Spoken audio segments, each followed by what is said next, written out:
Cineboys to Cinema in episode 42. 42, yeah. Level 42. The answer is the Chinese way and level 42. Anyway. A little Partridge reference. I hope you're well, wherever you are, whatever you're doing. It's Lanthimos. Yes. For those listening to the outro of the last episode. Yeah. Hopefully that makes sense. Yeah. Because otherwise we would have just said it's Lanthimos. It's Lanthimos time. Yeah, it's Lanthimos time.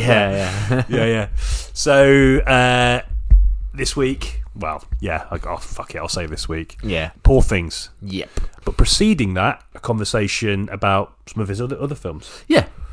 Because I think he's an interesting filmmaker that has broken into Hollywood in a way that is, I'm sort of hesitant to say mainstream. I don't think that's the case at all, but I definitely think he's bridging the gap between the more sort of independent side of Hollywood and the mainstream. I feel like he's sort of, people are going to seek him out. Actors like Colin Farrell and Emma Stone, they're probably going to seek him out and want to work with him. Sort of that kind of guy is a very kind of heavily sort of auteur focused, isn't he? Yeah, his films have definitely got something distinctive about them, which would fit in line with the theory. Yeah, auteur definitely. Theory. Yeah. But no, an interesting filmmaker with some, an interesting body of work to discuss. Yeah, absolutely. So we can do that, and then of course review the film as well, which I saw last night, so it's still very fresh. Interesting, yeah. I saw it about a week ago, actually. Still fresh? Just under it. Yeah, it left an impact. Yes, likewise. Left a bit of a crater. Not a bad crater, though. Good one. Yeah. Largely so for me. Yeah. I really enjoyed it in parts. Came out of the cinema sort of thinking, yeah, that was really good. And after I've slept on it and thought about it, it's sort of waned a little bit for me. Yeah, okay. So we'll get into that in the sort of the review chunk of the Yes. episode. All right then. Sounds good. But let's talk about Lanthimos. Yes. In a bit. In a now? second. Yeah, Yeah, right now. now. Yeah. Go on. Questing the cinematic void. Okay then, Yorgos. Yep. Sort of touched on it earlier. Someone that occupies quite an interesting space in the landscape of Hollywood. Yeah, not necessarily Hollywood, but sort of the film industry more broadly. In the sense that, I don't know, I feel like I sort of need to justify what I said in the intro a little bit, but I feel like when he makes a movie, there is a sense, there's an appeal that is broader than just people that are into movies, right? Yeah, there are some filmmakers that you think deserve to be acknowledged a lot more, but only tend to be known by people that are quite into film, right? Yeah. But Lanthimos is very different. I think he's built this sort of aura about him through his work that I think a lot of people find sort of, deviate significantly from the sort of norms that they're perhaps more used to, but is presented in a way that is, I guess, digestible. Yeah, I think so. I mean, I think a lot of people would sort of contest that on the basis of how he approaches his films and the sensibilities and the subject matter, and I would agree with that in his early work. But I think certainly in this film, Poor Things, there's a lot more. There's a sense of broader appeal, certainly in the humour. Yeah, absolutely in the humour. And I think that sort of, for me, strengthens my belief that he has become this sort of very recognisable modern filmmaker that can sort of tap into the consciousness of people that aren't necessarily, not aware, but people that aren't avid film fans, shall we say, for the sake of ease, of the lack of a better term. Yeah, no, agreed. I think this film, Poor Things, I mean, we'll talk about it more later, but the narrative is quite straightforward, actually. It's very easy to follow. You could say the same about The Favourite as well. That's very kind of typical. I mean, it's shot in an unusual fashion, and there's a lot of kind of experimental aspects to that film. Mm-hmm. But in terms of the story, it's just Queen Anne, right? He's clearly fascinated by that element of English history, and even though he's from Greece, you can tell he sort of wants to be a member of the National Trust. he loves like Baroque, that kind of Baroque stylings, and sort of the interiors of British country houses, right? I think that he's Poor Things, it's Victorian, so I mean, there's a real long obsession with that, isn't there? There's like a Barry Lyndon style scene near the end when Emma Stone's character, I've forgotten her fucking name already. Bella Baxter. Yeah, when Bella is sort of with her husband from a previous life. And she's he's eating, and it's a grotesque scene. But the way he shoots it, he's simultaneously fascinated by the kind of the architecture of this kind of Victorian house. Yeah.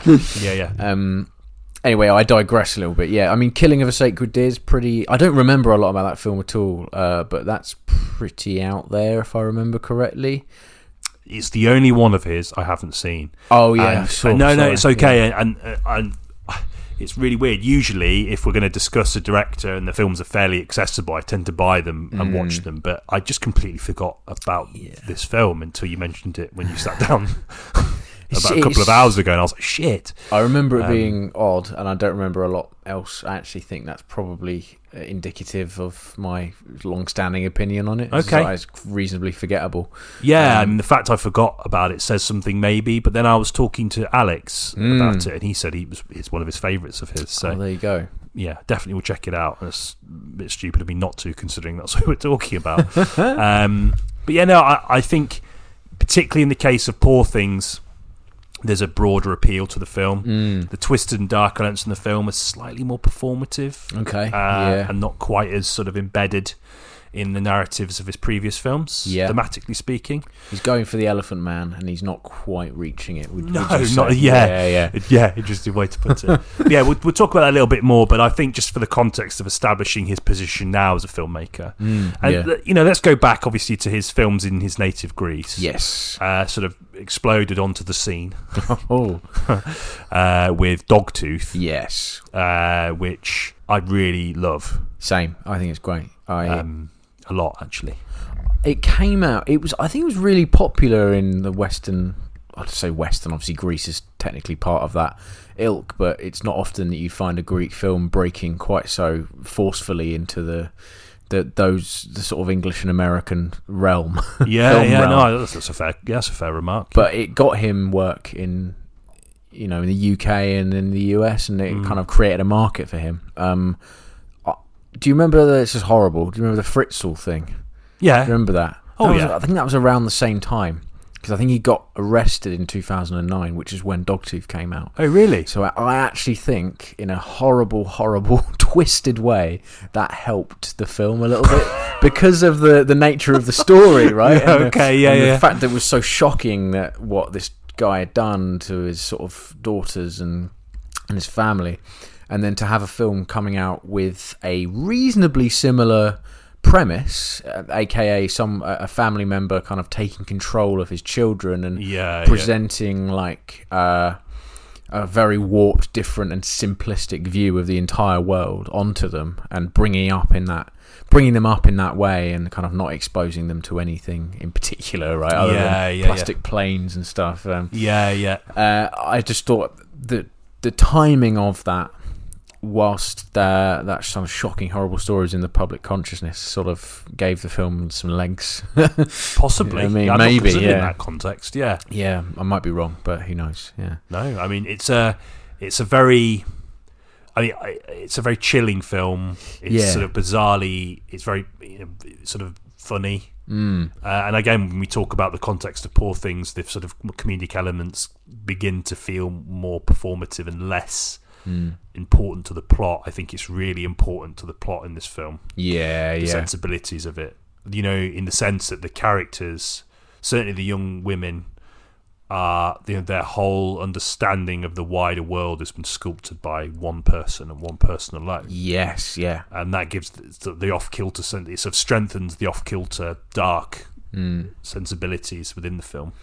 And obviously there's a few very difficult scenes in terms of violence, which is part of his bread and butter as well. Self-inflicted. Yes, it is. Knocking their teeth out. Yes. Right? With a sort of rock or something. Horrible. Kind of like Castaway, actually. There you go. Yeah, does the same in that. But, does he use like the? He uses an ice. An ice skate blade and a rock. I can't remember what the implements are in I remember being in front of a bathroom mirror. Yes, I remember that. Oh, was it with a dumbbell? Oh, it wasn't it? Yeah. I remember the way that the blood squirts onto the mirror was like hyper realistic, and really uncomfortable, and quite an achievement in a strange way. From presumably prosthetics or special visual effects, I'm not sure. But, I mean, it sort of like in terms of his approach, as a filmmaker and the themes and the sort of stylistic choices that permeate throughout his filmography, it's sort of it sounds silly to say it's his sort of first film, but it's the perfect starting point because you can see how those have changed in his career.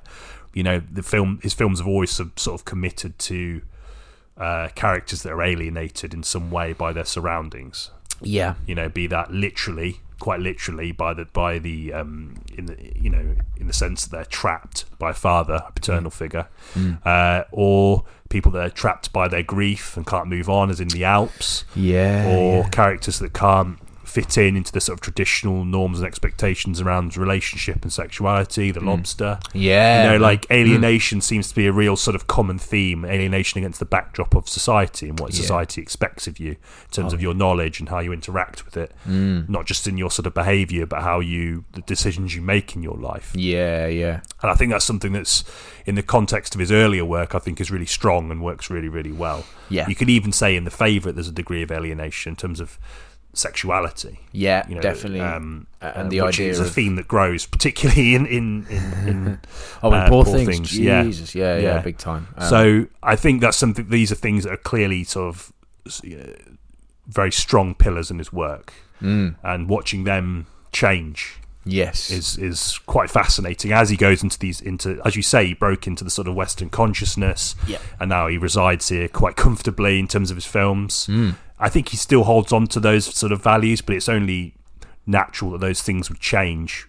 The more money you get given, and then what comes with that is a sort of an expectation of how of making your sort of approach more palatable. I guess. And it works. It works in the case of Poor Things, especially, and also arguably The Favourite as well. Because that was a big Oscar contender. I mean, it got Olivia Colman an Oscar. Of course it did. Yeah. So that was a big. I feel like that's one of those films which was big for its awards season, and then has receded a little bit into obscurity. 2017, 2018, I think. Oh shit! Okay. Fuck. Okay. The Favourite has kind of faded away a little bit, whereas something like The Lobster, which I know you want to chat about in a lot more detail in a bit, has kind of stayed with people. I do think it's his better recent film. As far as I still think it's his best film in terms of a foray into. I know we say Greece is obviously Western country, but into Western culture as we know it. English language, Western US, culture. UK, basically. Yeah. As a foray into that, I think it's still his best movie. Agreed. I think.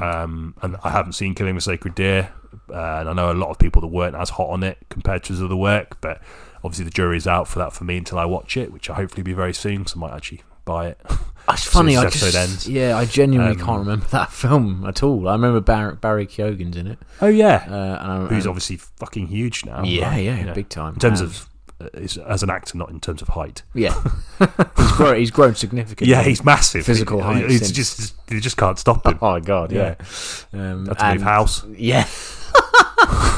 He's had to move to one of those flats in Edinburgh that have really high ceilings. Yeah. And even then, he's pushing the top. it. Yeah. He's poor Barry. And Colin Farrell's in that as well. I think he plays a dentist or something. Is he a heart surgeon? Yeah, that's slightly different. Thing is, I just can't remember linked it. to heart health, Ben. That's I get very told true. constantly. Yeah. Constantly. I don't get told that a lot. I don't know every why I say morning. Every morning. Yeah, a phone. Just wake up. Yeah, phone call. Mysterious dentist. There's really blood in your toothpaste, right? Oh dear. Right, that will. I'm not seeing the film, but I think because the opening of the film is a heartbeat, isn't it? Yeah, I think so, yeah. Cool title, I mean, but I just literally can't remember anything about it, which is like I say, I don't think I'm gonna be talking about it that much. Because, okay, well, that's good for me. Just because one of those films that's not stay with me at all. But there's something very grotesque about his films. And the sort of grotesque nature of behaviour. Yeah, but it's almost often, in its relationship to the environment, there's something grotesque about expectation as well. Yeah, the violence in his film seems an extension of that. Oh, completely. And I think that's something that's also strong in his films because they all have a moment of violence, it's like fucking hell. Yeah, sort of comes out of nowhere, and you're like, oh yeah, I forgot that he does this. You know? Yeah. He's quite good at sort of settling you down in the sort of wrapping you up in the sort of relative comfort of his off-kilter comedy, because there is something strangely quite comforting about it, and then he just hits you with violence, particularly in like Dogtooth and the Lobster, I think. When she falls off, jumps off the jumps out the window, doesn't she? That's right. It's pretty horrible. And the bit in Poor Things where she stabs the corpse's eyes. Oh Jesus! Yeah, I came out of nowhere. I was like, "Fucking hell!" I mean, there's a lot of surgical kind of prosthetics in it, which are quite grotesque. But the way he presents them is almost like farcical. And then when one of them gets defiled all of a sudden by Emma Stone, it's like, "Oh Jesus!" Okay, I forgot that this is like an explicit 18. Yes, What a way to be reminded. Yeah. But he is like, the way he presents violence is like very, very unique and very unexpected, as it should be, because violence quite often is, and it's meant to be kind of shocking, and quite often it isn't. You know, I think like the way that violence is employed is kind of, there's a suspense beforehand where you can feel it coming, and he just doesn't like doing that at all. He likes just coming out of nowhere. It sort of supplements the nature of the very sort of thematic intention of his films, you know, to make you feel.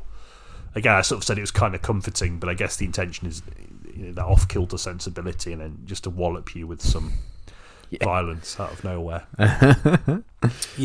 You know, if I think about his films, I think I've already said this, but The Lobster for me is certainly my favourite of his, bar Dogtooth. I also really like a film he did called The Alps. Oh, was that before Dogtooth? Or was that in the interim? He kind of went back to Greece. No, it was 2011, Alps. Oh, so what? Right after Dogtooth? 2 years after, okay. Yeah. Fair play. I've not seen that one, actually. No, it's pretty good. I mean, the idea is that these people play. So it's they're like a business almost, or a collection of individuals, more I should say, called the Alps, and it's their job to fill the roles of people that have passed away, to help people deal with grief.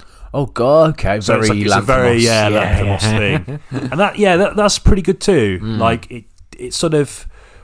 It isn't quite. It's one of his more awkward films. I think it's definitely there's more of a sort of commitment to awkwardness, as you can imagine. Like this is very lobstery, right? This sounds like it's a very similar in terms of its concept, a kind of institution that offers a service, right? Yeah. It's almost like a ground level. It's almost like an acting troupe. Oh, you know, right. It's like okay. it's really. I mean, if memory serves correctly, anyway, that's what it is. Oh man. But I liked that too. But in terms of like ranking his films, I would say that probably Dogtooth still my favourite. But I thought The Lobster was a really great achievement. Yeah, and a real successful breakout into English-speaking language films. And retaining his values as a filmmaker, which I think as many filmmakers can attest to, it's very fucking difficult to do. Yeah, completely. Yeah, especially if you got like Rachel Weisz and Colin Farrell on board.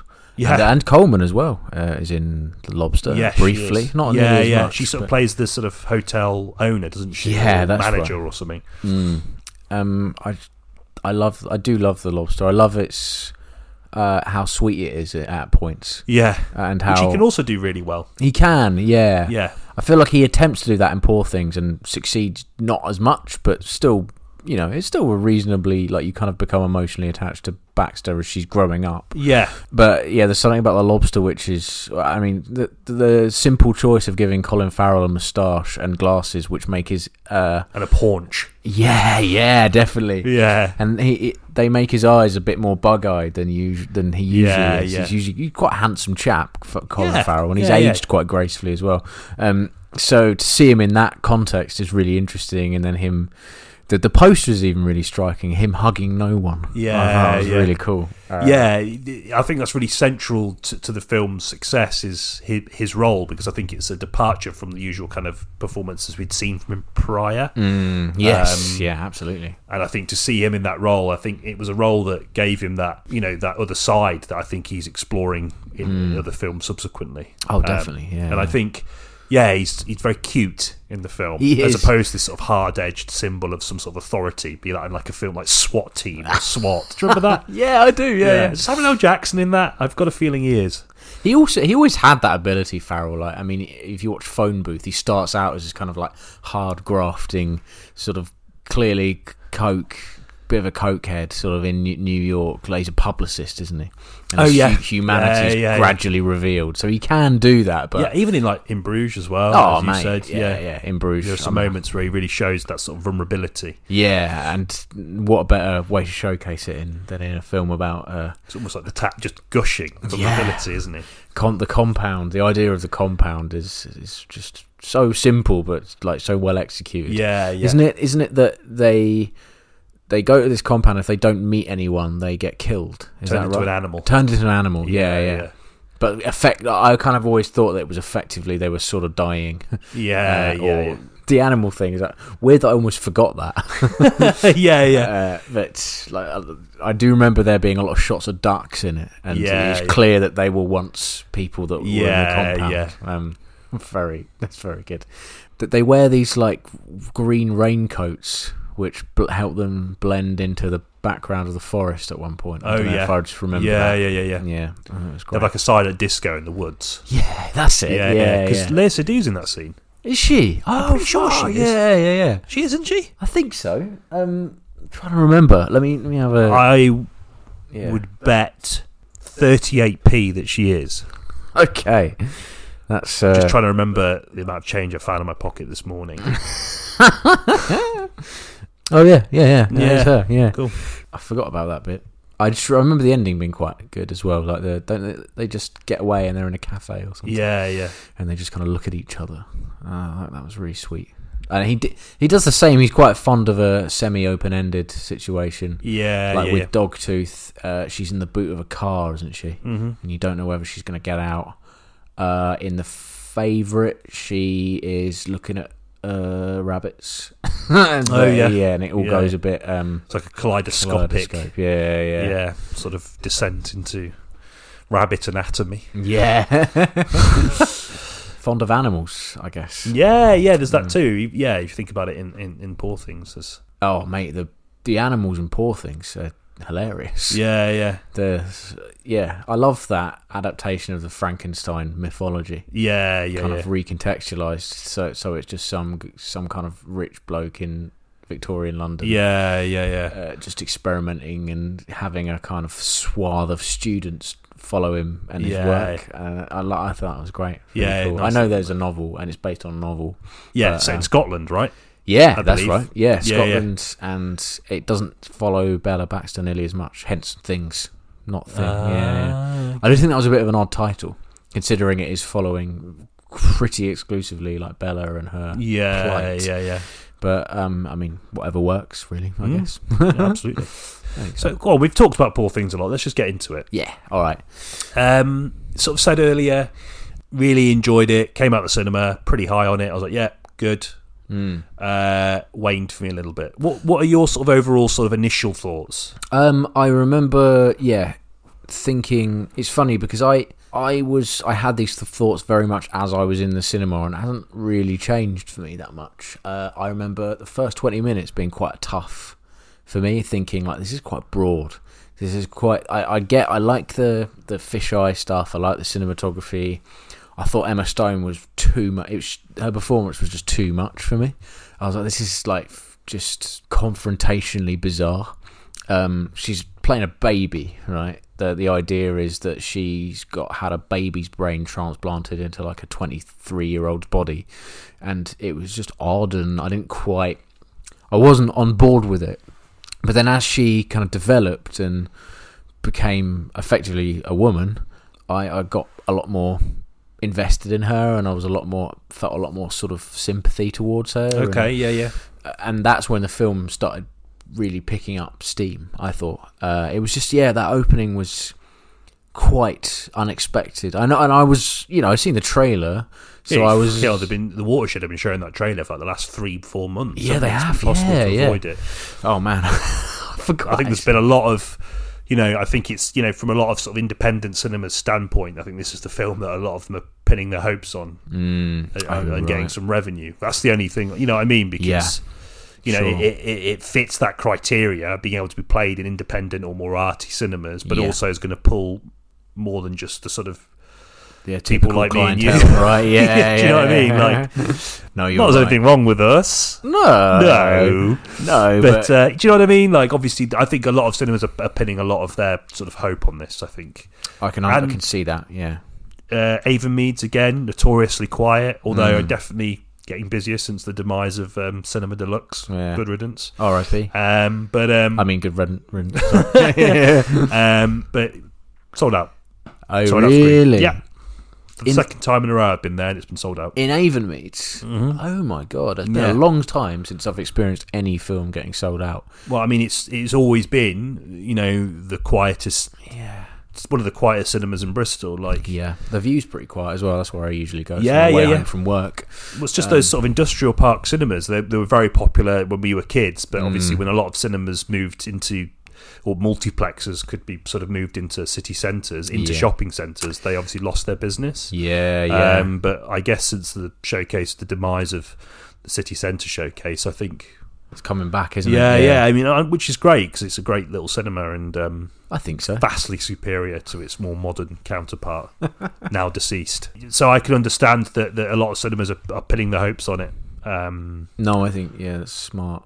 It is a good one to overmarket, I suppose. Yeah. And again, we talk about him as a filmmaker. He's definitely he fits that mold.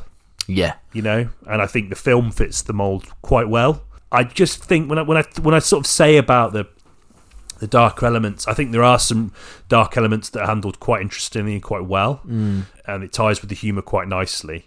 But I found the film over-egged it quite a lot, and it started to feel quite performative and not so essential to the plot or the development of what the sort of story's trying to do. And I think there were a couple of moments where there could have been a bit more of a commitment to it, and they sort of pull away just for sort of to make a sort of an easy joke. For example, the general being a goat at the end. I think they could have done something darker with that, and that felt like a bit of like a sort of last minute. Obviously, it wasn't. Obviously, but I just felt that it was like, oh, okay, you sort of that joke already feels like it's been done. I don't know. No, I think you're right. That is it's a bit much because I mean you're kind of conditioned to hate this guy. Yeah, rightly so. He's a horrible. Bloke. Yeah, he's like the sort of classic, highly traditionalist, even for that era. An antagonist of you would probably find commonplace in many sort of books at the time. And like an enemy of progress, a relic of like a sort of nationalist, traditional ideology that is sort of poisonous to any kind of social progression or societal progression. Simultaneously very rich as well. That's the double whammy, isn't it? And they're always eating. Always the rich people always sitting down eating all the time, and their conversations are always held at a dinner table where they're like their attention is never fully on the person chatting to them. Very overt. Oh, big time. I mean, ridiculously overt. It's like the cherry tomatoes in Lord of the Rings, right? It's the same thing. Oh, God, yeah. Home is behind. That bit, yeah. Yes. Shut up.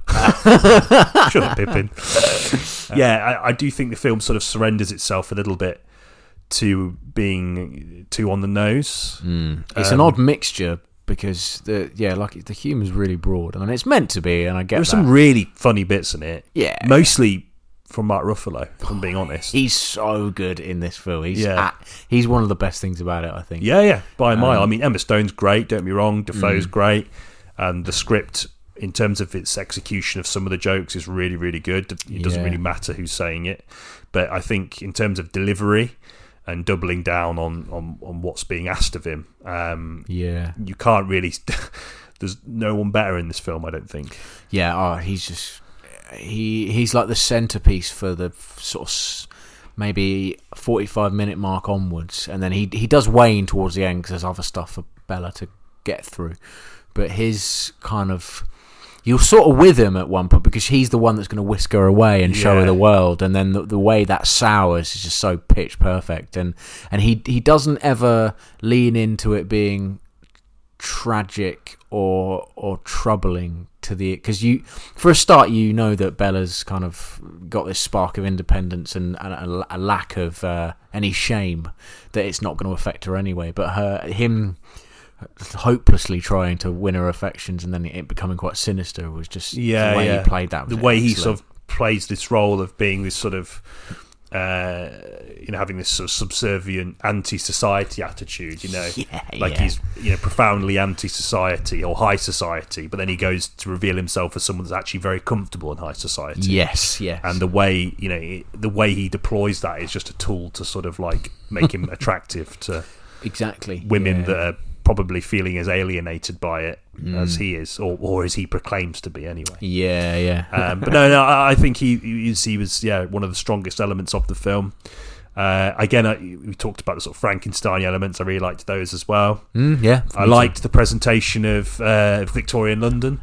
Same. I think it was really good. I weirdly wasn't as keen on like Lisbon. Oh really? I don't know. Like I just thought it'd have been interesting to sort of like have like a sort of not on location, because that's obviously something you can't do. Yeah. But I don't know.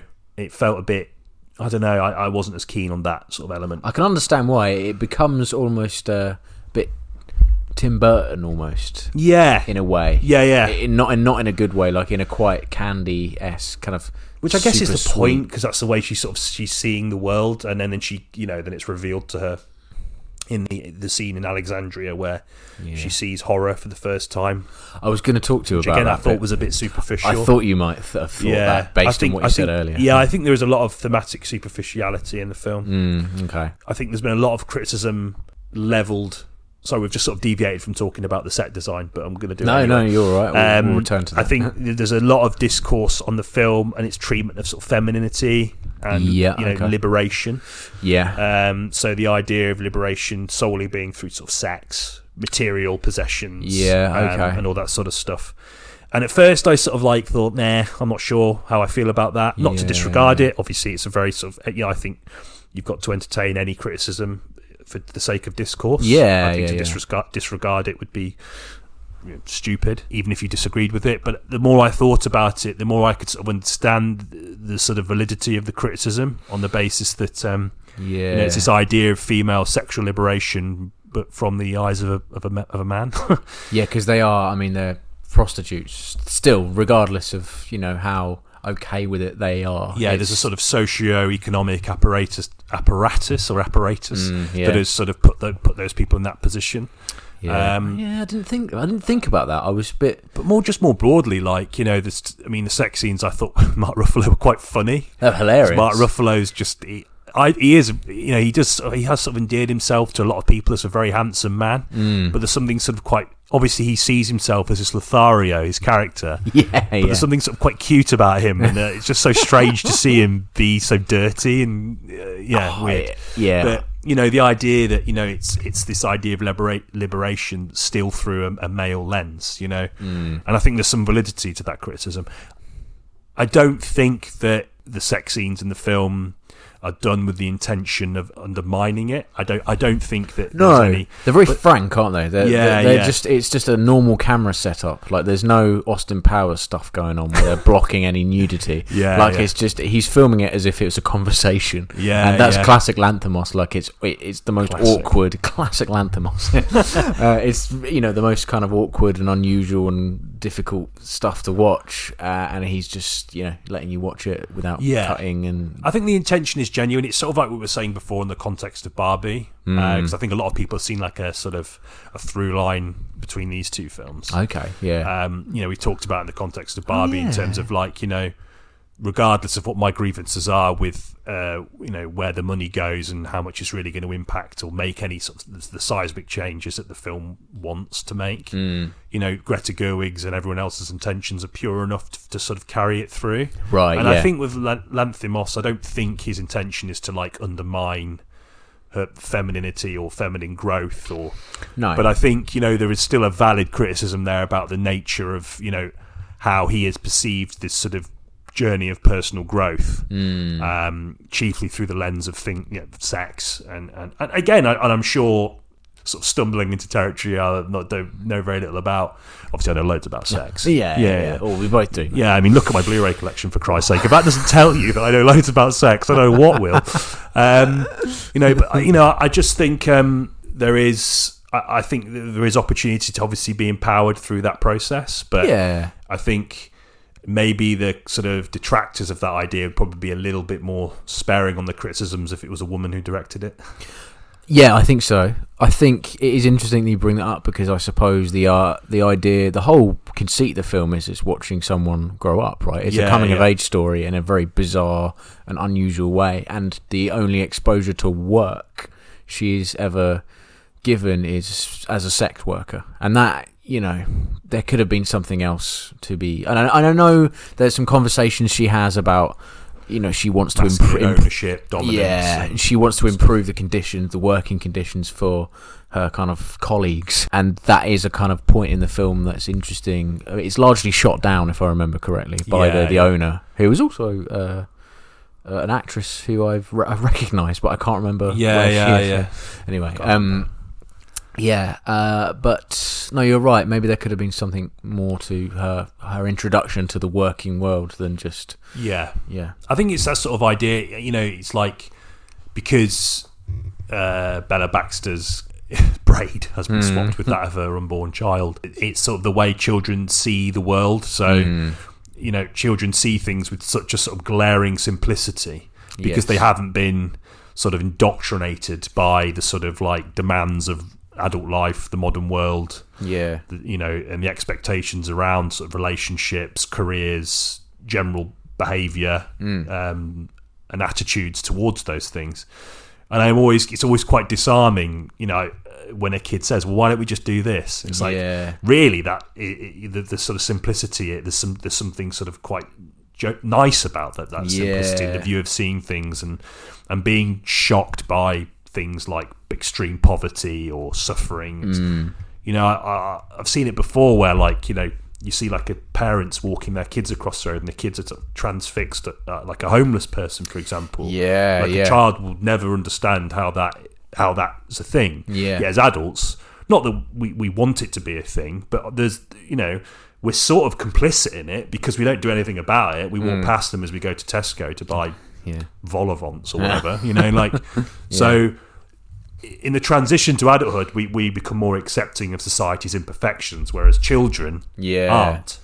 And I thought that was quite an interesting way to approach it. I just didn't think it was done that well. I think it was done well from Emma Stone's perspective as the performance. But I thought as the sort of script, I thought it was a bit contrived, a bit lazy.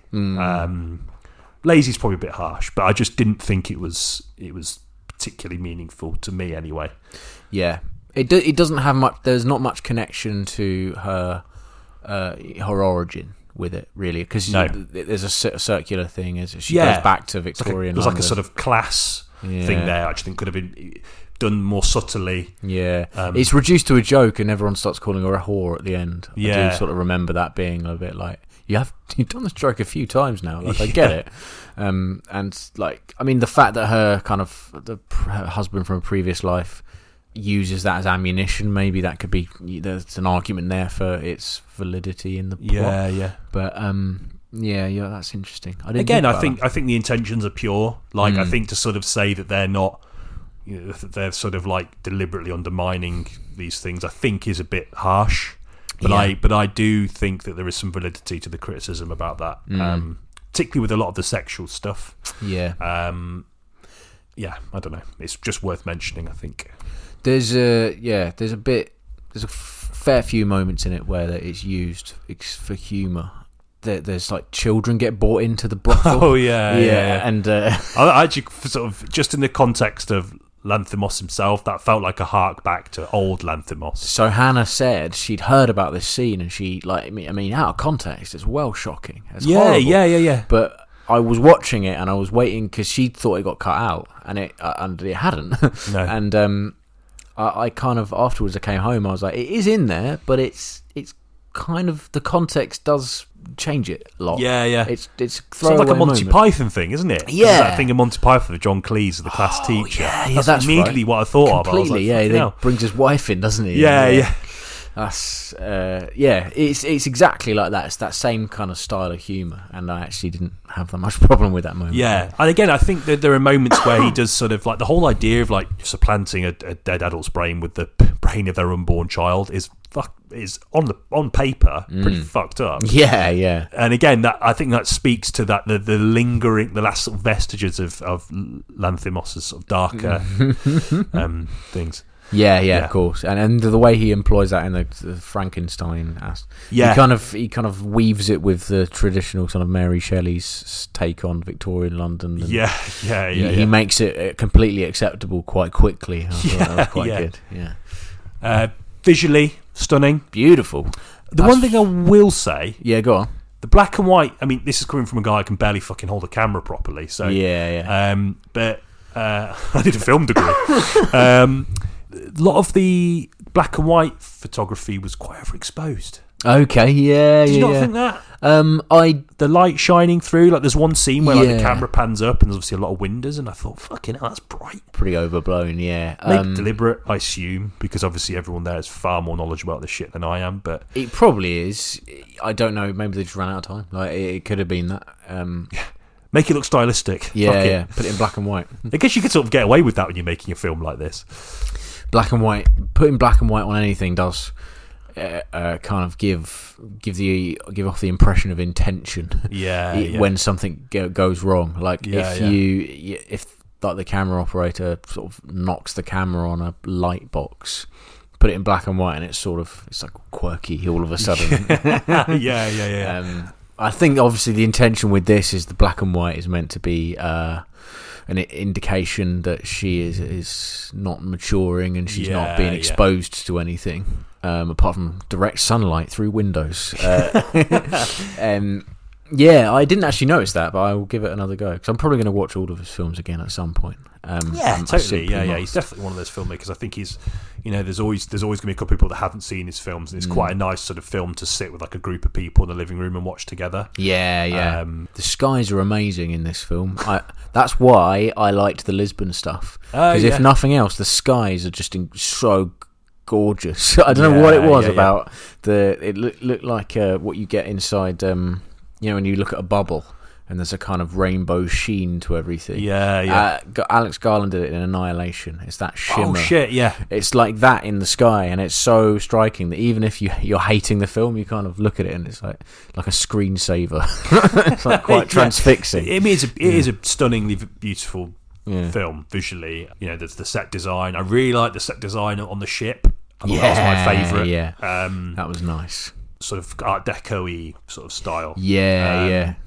It's funny actually because I think I went with my friend Alex. You went with Alfie, obviously Cineboy. I went on my own. Sorry, you didn't go with Alfie, but you spoke to Alfie. He has, I've spoken to Alfie, and they about both it, said something that it's one of those things you think, I wish I thought of that. Yeah, but Terry Gilliam. Inspiration. Yes, Alfie did mention that it's Alex too. Completely. He'd be livid if I didn't mention it. Oh well, we have to. Yeah, of course. And they are right as well. There's that sensibility. There's the off kilter thing, which is becoming his sort of anamorphic trademark. lenses. Yeah. Fisheye. Yeah. Showing you literally every inch of that set is getting warped and distorted as the camera's moving through. Yeah. Very dynamic, actually. Yeah. Which is kind of like what he did in The Favourite. The Favourite's full of it. Yeah. And I think he just loves Victorian English architecture. Yeah. And Edwardian and these kind of Baroque country houses. He's fascinated by it. Clearly, and he wants to show it to you even in a scene that's chiefly concerned with Emma Stone hitting someone or just like being a child. Like he's so fascinated with it. I love the design of I want to call him Frankenstein. He's not. It's Willem Dafoe, who's great in it, by the way. Yeah. His house was really interesting. That was brilliant. Yeah. Very cool. I liked Lisbon. I did like the way it looked. From a visual standpoint, I mean, it's hard to sort of argue how good it looked. Yeah. I don't know. Like I thought the film was sort of leaning into the sort of fairy tale aspect, but again, it is it's a fantasy film, so maybe I should just sort of pipe down really on that regard. But no, I just thought the stuff with, I keep saying New York, the stuff with London was like a nice balance between the two, and that worked better for me than that sort of full blown sort of like sets. Yeah. You know? Oh, they did become sets. I think London was a mixture of like blue screen location filming and like set extensions, which are quite, because a lot of London is still very, the architecture hasn't changed that much. It's just been built on, so you can do that in London, but I imagine Lisbon has probably got leveled and rebuilt or whatever. So yeah, I'm not sure. I've never been. So no, me neither. Yeah. As I said, Willem Dafoe's great in this as well. There's quite a complex but quite funny scene of him diagnosing himself with cancer. Oh yeah. And he's got this sort of anaesthetic breathing apparatus, and he's getting operated on, and he just looks down and he's like, "Yep, gonna die." It's quite interesting. There's a hilarious joke as well. I mean, it's not, the joke itself is really broad. It's when she gives all the money away. Oh yeah, on the boat. But Mark Ruffalo's reaction is so funny, so priceless. It's a departure from the Ruffalo that we're sort of used to. I mean, obviously he was the Hulk. Yeah, whatever. Probably one of the more sort of entertaining characters, I guess, in that sense. But thinking about him in stuff like what's that fucking Gus Van Sant film about pans? Pots and pans. How they're slowly killing us. Dark Waters. Dark Waters. It wasn't Gus Van Sant, but oh no, it's Todd Haynes. Yeah, why did I get those two guys mixed up? Don't worry. Fuck, I don't know what the hell's going on there. No. We've done this before. We've made mistakes, and we look like idiots. So no, I'd rather we acknowledged it. And have to sort of like. Maybe I'm wrong. Maybe it is Van Sant. No, I'm pretty sure. I think you're right. I think it's Todd Haynes. I'm gonna have to fucking Google it now. It is Todd Haynes. You're right. He's playing. He's in Spotlight. Oh yeah. Again, those two films are very similar. Yes. It's sort of like like a small sort of collection of people trying to undo like a deeply entrenched sort of industrial power. Or an ideological, theological power in terms of a spotlight. But this plucky sort of sour-faced but still cute underdog, leading this gallant charge, quietly being charge of the Light Brigade, into certain death. Quietly being a fantastic actor. But great in both films. But not nearly. Not standout great though, just sort of like functionally great. Yeah, exactly. I mean, he's the same in Zodiac as well. He's just playing a character really well. I do really like Mark Ruffalo. I do. It's hard not to like him. Yeah. And completely. in a way, like I say in the last episode, that I get fucking annoyed with the Tom Hanks thing. There's definitely potential for Ruffalo to be that, but I think he's a bit more selective with the choices of the films he's made. Yeah, not afraid to be a supporting role. Still. No, I think he probably avoids that. Yeah, knowingly. I hope so. Yeah. He seems like a nice bloke. You don't really we've not seen Hanks like go full nude in a sex scene, have we? No. Ruffalo's up for it though. Apart from the deleted scenes of Saving Private Ryan. I don't know what I'm saying. I think he insists on doing the Homar Beach sequence naked. Yeah, and Spielberg had to shoot it again with a body double. A fight over it. Yeah. It was a big falling out. Actually started shooting in 1991. Yeah. It didn't come out till 98. Unbelievable. Yeah, if they got Ruffalo, he would have been up for it. Yeah. He would have said, "No, I'll do this clothed, Mr. Spielberg, because that's what you want." Yeah. It's all about America's dad. His cock flopping on the beach. Yeah. I don't know how we've ended up there. No, Ruffalo is a standout. Watch it for him, if nothing else.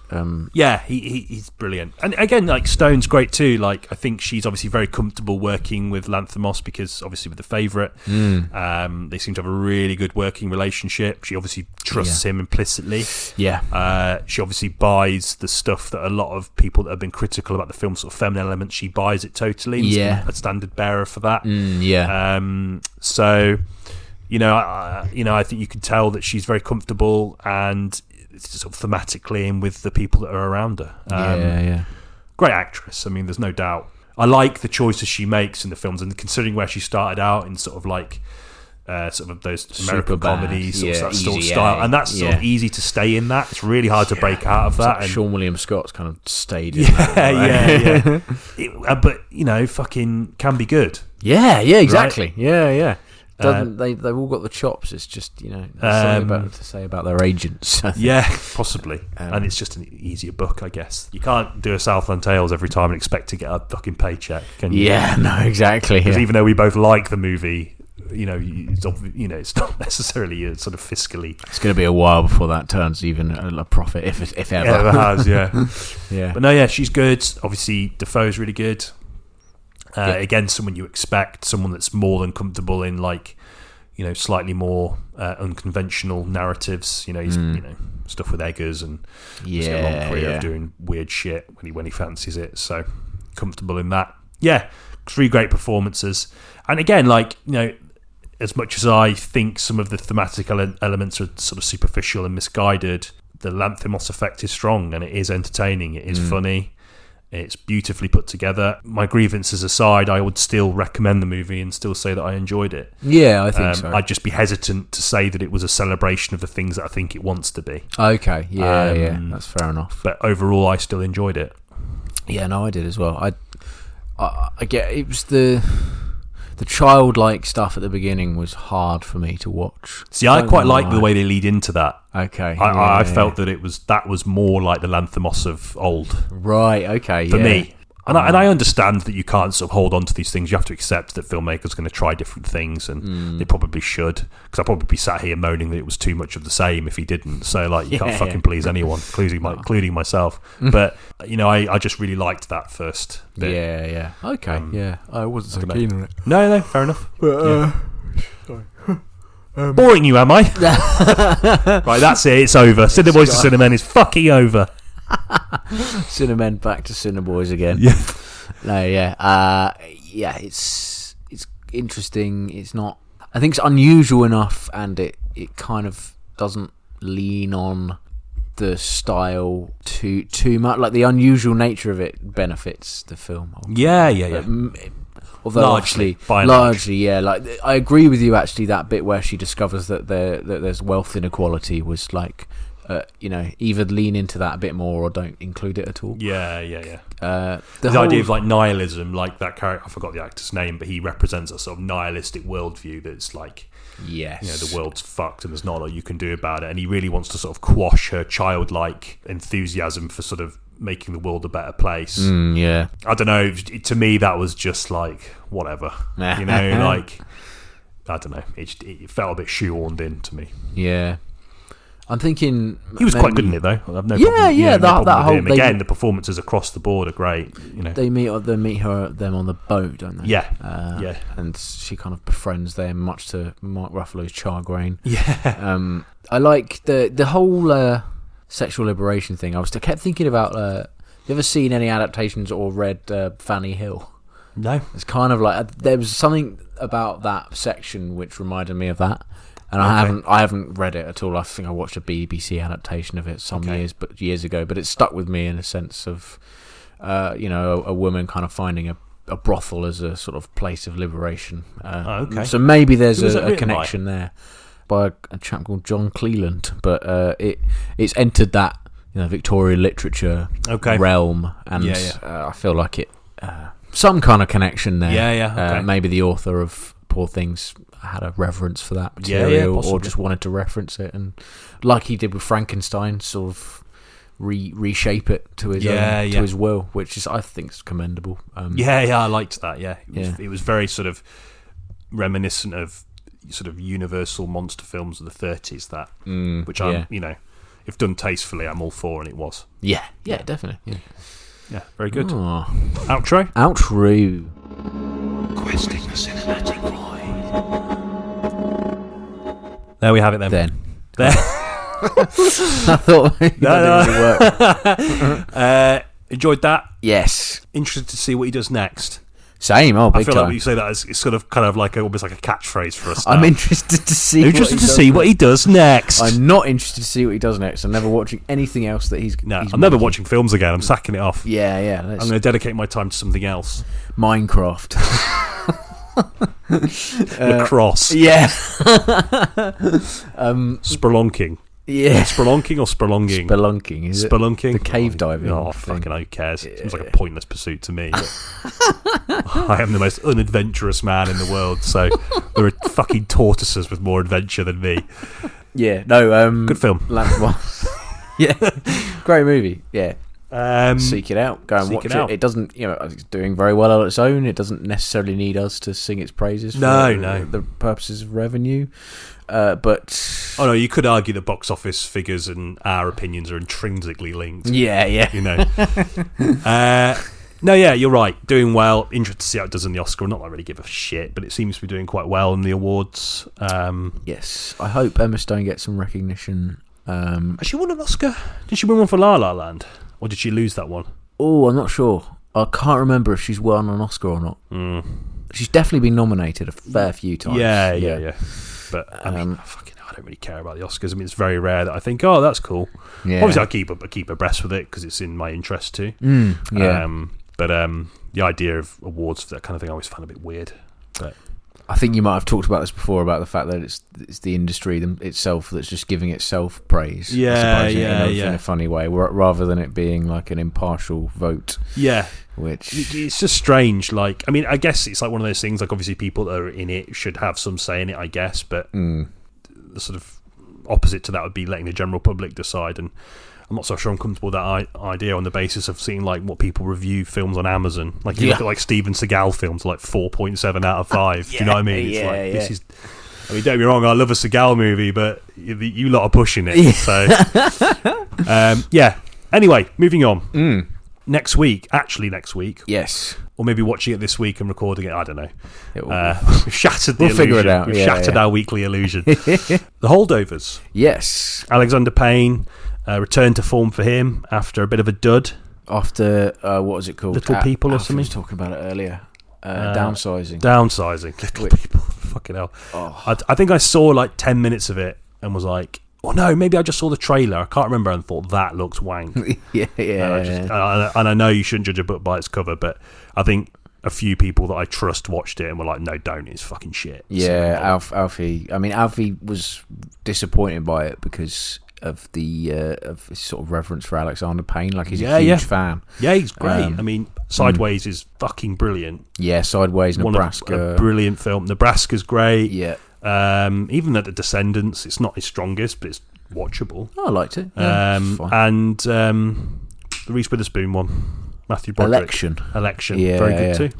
Yeah, no, he's got it. He's definitely got it in him, and he's proved that time and time again. But it's funny how you only need one to derail your career, don't you? Yeah, And it can take years and years for you to get back on your feet. The only way you're going to claw yourself back up in this case is with Paul Giamatti. Yeah, exactly. Working with him again. Yeah, which is great. Love Paul.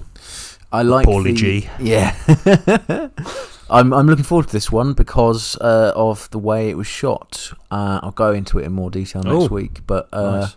If you watch it, it looks like they've added grain and real texture to it, like quite overtly. So it looks like a night shot in the 70s, and even the trailer is kind of like a it did have that back vibe, to like an Ealing comedy or something. Oh right, okay, yeah, nice. But it was filmed digitally. So be interested to see how well it holds up on the big screen. And if I can spot any times in which I'm like, that's not a film artifact. That technique could only be achieved digitally. Well, mate, we've actually missed your sort of technical slot in the podcast this year. So it'll be back with a vengeance. With a vengeance, yeah. Let's bring it back. Yeah. Right. Nice. In the meantime, thank you for listening. Thank you very much. Take it easy and look after yourselves. See you soon. Bye-bye.